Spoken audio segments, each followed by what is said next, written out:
வணக்கம் நண்பர்களே. இன்னைக்கு வனமும் வானமும் பகுதியில ஒரு வித்தியாசமான விலங்கை பத்தி தான் பார்க்க போறோம். இந்த விலங்கோட பின்பக்கம் மற்றும் கால்கள் வரிக்குதிரையை போலவே இருக்கும். இவற்றோட தலை ஒட்டக சிவிங்கி போலவே இருக்கும். ஆமாங்க, நாம இன்னைக்கு பார்க்க போறது மிகவும் வித்தியாசமான ஒக்காப்பி விலங்கை பத்தி தான். உலகத்துல எங்கேயுமே காணப்படாத இந்த அபூர்வ விலங்கு இந்த பூமியில வெறும் 5000 சதுர மைலுக்குள்ள மட்டுமே வாழுதுன்னா ஆச்சரியமா இருக்குல்ல? ஆமாங்க, ஆப்பிரிக்காவில் இருக்கிற காங்கோ தேசத்துல இருக்கிற இட்டூரி மலைக்காடுகள்ல மட்டுமே இந்த ஒக்காப்பிகள் வாழ்ந்து வருது. ஒட்டகச்சிவிங்கியோட குடும்பத்தை சேர்ந்த இந்த ஒக்காப்பிகள் சில சமயம் வன ஒட்டகச்சிவிங்கின்னு, அதாவது ஃபாரஸ்ட் ஜிராஃபின்னே அழைக்கப்படுது.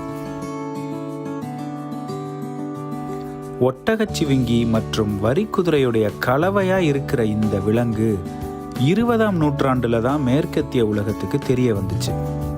1887ல் ஹென்றி மார்டன் ஸ்டேன்லிங்கிற இங்கிலாந்தை சேர்ந்த ஒரு ஆய்வாளர் தன்னோட காங்கோ பயணத்தப்போ உள்ளூர் மக்கள் ஒரு வினோதமான விலங்கை பத்தி அவர்கிட்ட சொல்லியிருக்காங்க. அதை ஒரு வகை கழுதன்னும் அந்த மக்கள் அதை அட்டின்னு அழைக்கிறதாவும் தன்னோட குறிப்புல ஸ்டான்லி சொல்லியிருக்காரு. இத பிற்காலத்துல ஒக்காப்பி தான்னு பிற ஆய்வாளர்கள் உறுதி செஞ்சிருக்காங்க.